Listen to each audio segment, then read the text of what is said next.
You've seen the build-up of these flat pack units. Well, we're going to slow the clip right down now and show you how simple it is to assemble, step by step. Let's start off by opening up all the boxes, remove all the panels and locate that instruction manual. It's then advisable to label every single panel with some masking tape and a pen according to the numbering on the instruction manual. It's going to make the assembly so much easier.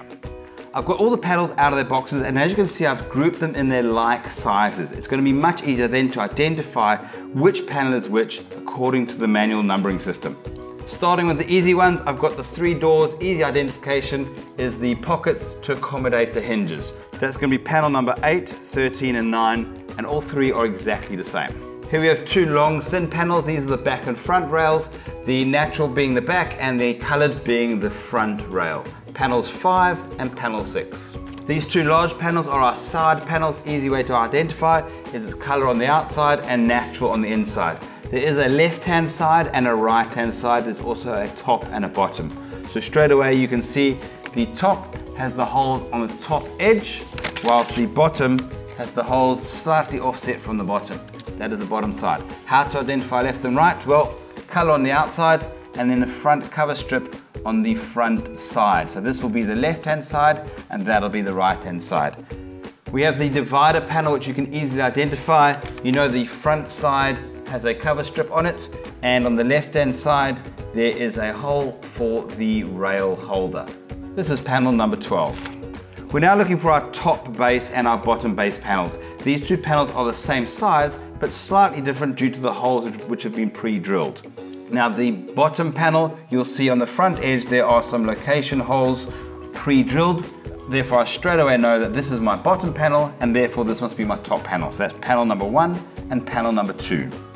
We have a lone panel here. Looking at our manual, that'll be this shelf panel, which is panel number 7.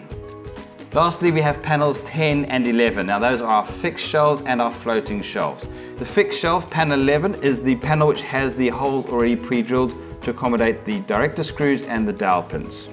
The rest must be panel number 10. Right, that's all of our panels identified and labeled. We're now going to move on and sort out our hardware. Having a look at our hardware, we have dowel sticks, shelf pins, director screws, screws for the hinges, nail pins, screws to secure the bottom rails, mounting brackets to secure the unit to a wall, nail and anchors, rail brackets, and our hinges for the doors, and some cover stickers to cover up the heads of the director screws. As for the tools that you're going to need, there's an Allen key comes in the kit for the director screws. You also need a Phillips medium-sized screwdriver and a hammer to knock in the panel pins. With all our panels and hardware sorted, just before we start assembly, we need to prep some of the panels, and that means popping in some of the dowel pins. We're going to start off with panels number 11, 12, 1, 2, 7, 5 and 6. Look at the instruction manual, it shows you all the steps that you have to do. When it comes to popping in the dowel pins, see the large size hole, this is panel number 11. It takes 2 dowel pins in the middle on both sides. Just push it in with your finger. Panel number 12 takes 2 dowel pins just like panel number 11. Panels 5 and 6, which are our bottom rails, take 1 dowel pin each on either side. Panel number 7 takes 2 dowel pins in the middle on both sides. Now our last set of panels are our top panel and our base panel. Also two dowel pins in the middle on either side. All our preparation is complete. It's now time to start the fun part, which is the assembly. We're going to start off with the center panel being number 12, and then connect up panel number 1 being the top panel and the base panel, and then we're going to slowly start building our way out on both sides. Now when assembling big units like this, it's much easier to build them flat on the ground. Take the front face of the unit and we're going to start facing that down. Use a soft surface so you don't scratch the unit, and we're going to start off with panel number 12. That's going in the middle, and we're going to line up the holes on the base panel of number 2 to the dowel pins. As you line those up, secure them into position with a gentle tap, and then you can secure it from the other side with the director screws. Now building it flat on the ground like this makes it much easier as all the panels hold themselves up and it keeps your hands free. Now exactly the same process for the top panel, which is panel number 1. Pop in your director screws on the other side and secure those panels. Right, that's our main structure in the center, strong and sturdy. We're now going to insert panel number 11 and then panel number 7, and then secure from the other side with the director screws. Now I'm going to put in panel number 3, which is the outer edge panel, which is the left-hand side panel. Now remember, covered face on the outside and the covered edge on the bottom side. Now when assembling these panels, you don't need to force any of the panels. Everything is pre-drilled and it should line up.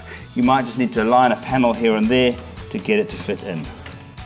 Once you've got them all into position, secure each one of those edges with the director screws. Now we can fit our 2 bottom rails. We have our front bottom rail and we have our back bottom rail. When it comes to securing the back rail, but this panel is far too long just to hang there on its own, so make use of these screws and then just screw that back rail to this bottom panel. That takes that loading and you're not going to damage that. You can now secure the other side with the director screw. Now you're going to pop in the front rail on the underside. Now remember, when you're putting in the front rail, make sure you have the covered section facing down. Now we have our right side panel, panel number 4, covered face on the outside and cover strip facing down.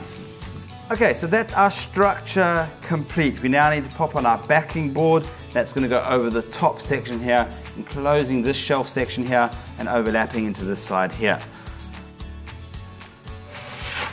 Take your backing board, white side on the inside, natural on the outside, and then just line it up into position, keeping it square, and secure that down with your panel pins. Now, when knocking in your panel pins, it's very important that the panel pin goes in the center of the panel, so therefore it's going to stop any damage of the timber. Too close to the edge and that nail is going to burst out and damage that side. That's it, that's the structure complete. Now before you add on the extra weight of the doors and floating shelves, it's now a good time to pick it up and get it into its final position. With a unit this size, it's a good idea to make use of a helping hand. Right, with our unit up in position, we can now install our rail brackets, our wall brackets, and our shelf pins and our shelves. The rail bracket lines up with the pre-drilled hole on the side of the panel number 3, and then lines up with panel number 12.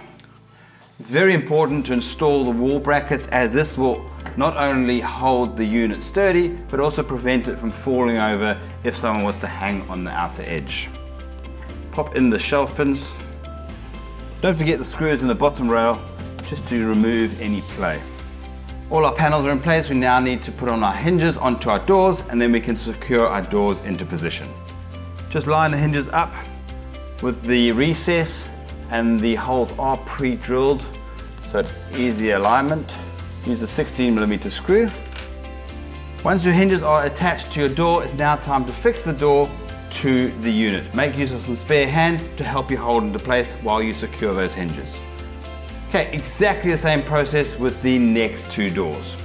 Once you have all your doors in place, you'll notice there's slight misalignment and different size gaps. This is where you have to set your hinges. Now if you open up the door and look on the inside of the hinges, you'll see 2 screws.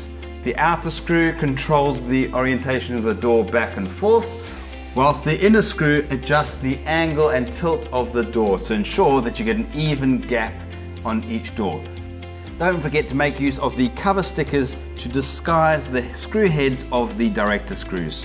When applying your sticker, just ensure that the grain direction matches with your surface. Wow, that assembly is complete, and that really was so simple to do.